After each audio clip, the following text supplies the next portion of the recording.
Selamat pagi rekan-rekan mahasiswa, selamat datang di perkuliahan pengantar pemetaan. Hari ini kita memasuki modul ke-8, yaitu modul setelah UTS.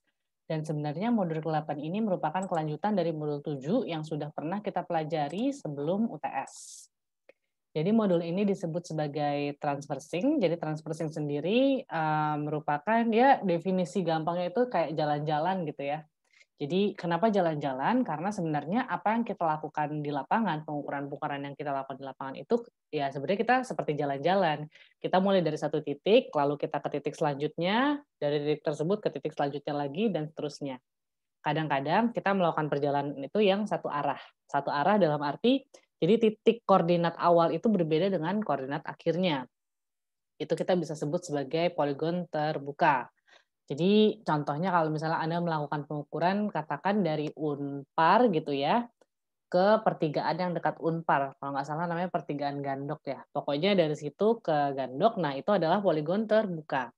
Tapi kalau misalnya Anda lakukan misalnya pengukurannya di lapangan bola gitu ya, kita mulai dari satu titik, satu corner gitu ya, satu, sudut. Nah, kita lakukan pengukuran, muter dan akhirnya balik lagi ke situ lagi, itu namanya poligon tertutup. Nah, kenapa poligon-poligon ini penting? Karena poligon itu kan pada dasarnya adalah, representasi dari, titik-titik ini secara geometris gitu ya. Jadi, kita bisa tahu bahwa, kalau misalnya kita melakukan pengukuran, lagi-lagi yang kita perlu ukur itu hanya 2, yaitu jarak dan sudut, ya, jarak dan sudut. Dan keduanya harus merupakan jarak dan sudut yang mendatar, ya, jarak mendatar dan sudut mendatar. Jadi kenapa mendatar? Karena perhitungannya kita, anggap bahwa, itu adalah plane surveying gitu ya. Nah, di plane surveying ini jaraknya itu tidak boleh jarak yang misalnya jarak miring gitu ya. Karena kalau jarak miring tentunya dia akan lebih panjang dibandingkan jarak datar ya. Jadi bayangkan kalau misalnya kayak titik A dan titik B gitu ya, ada beda ketinggian gitu ya. Di sini adalah delta H misalnya. Nah, yang Anda lakukan malah, jarak miringnya, itu salah. Yang Anda lakukan harus jarak yang benar-benar jarak datar ya, karena jarak miringnya lebih besar.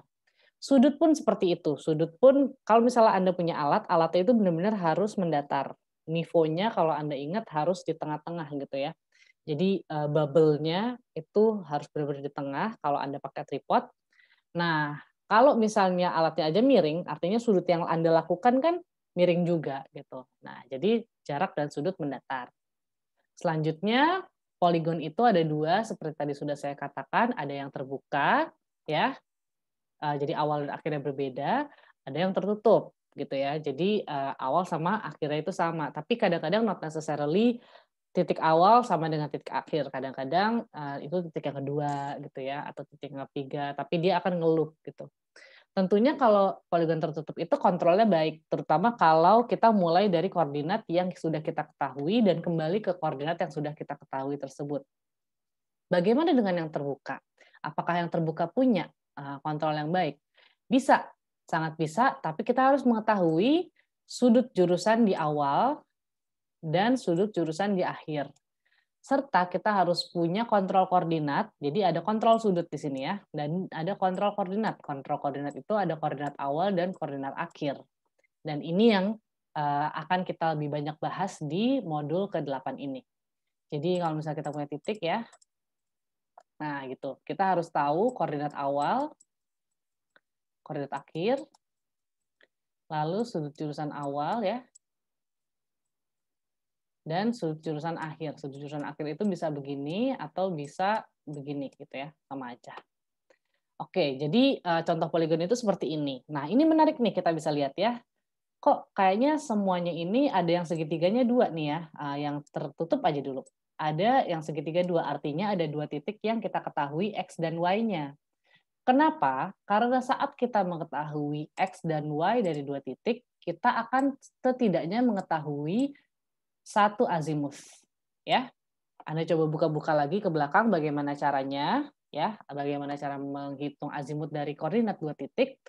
Nah, dari sini baru nanti dia akan, seperti apa ya, seperti chain reaction gitulah. Jadi dari satu titik ke titik lain, kita tahu azimutnya berapa, asal kita punya data beta ya. Data beta itu adalah data sudut dalam. Ini juga akan kita bahas di perkuliahan ini.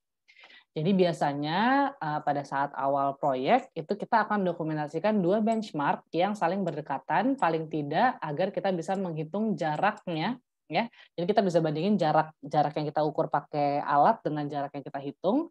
Lalu kita juga bisa menghitung sudut jurusan. Pertanyaannya, loh kenapa nggak pakai kompas aja Bu gitu ya? Kita tahu kan sudut jurusan dari satu titik langsung ke B misalnya, terus kita pakai kompas itu utara. Satu hal yang perlu Anda ketahui bahwa utara yang ditunjukkan oleh magnet itu adalah utara magnetik yang not necessarily sama dengan utaranya peta, kira-kira seperti itu. Jadi kalau Anda di lokasinya katakan survei di Indonesia, itu utara magnetiknya akan ada perbedaannya ya, akan ada deklinasi namanya. Kalau misalnya Anda survei di katakan di Vietnam ya, nggak usah jauh-jauh ke utara gitu ya. Itu aja magnetiknya udah akan sangat berbeda. Itulah kenapa jauh lebih baik kalau Anda punya 2 titik yang diketahui di awal, lebih baik lagi kalau Anda punya 2 titik yang diketahui juga di akhir. Jadi seperti di poligon terbuka ini nih. Nah, kalau tertutup ya 2 titik aja cukup ya, karena dia kan loop ya, dia akan balik ke A. Kalau ini kita perlu tahu azimut di awal ya, dan kita juga perlu tahu azimut di akhir. Bisa begini atau seperti yang tadi saya bilang bisa juga begini. Kira-kira seperti itu.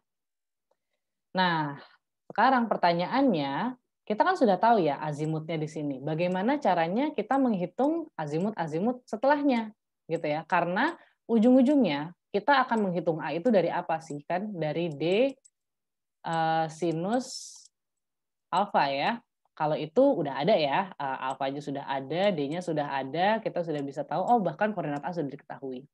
Nah, koordinat B dari A itu berarti kan X-nya XB itu adalah X-nya A ditambah D-nya AB ya, dikalikan sinus alfa AB. Nah, bagaimana cara kita menghitung alfa AB berdasarkan ini dan sudut-sudut dalam yang sudah diukur?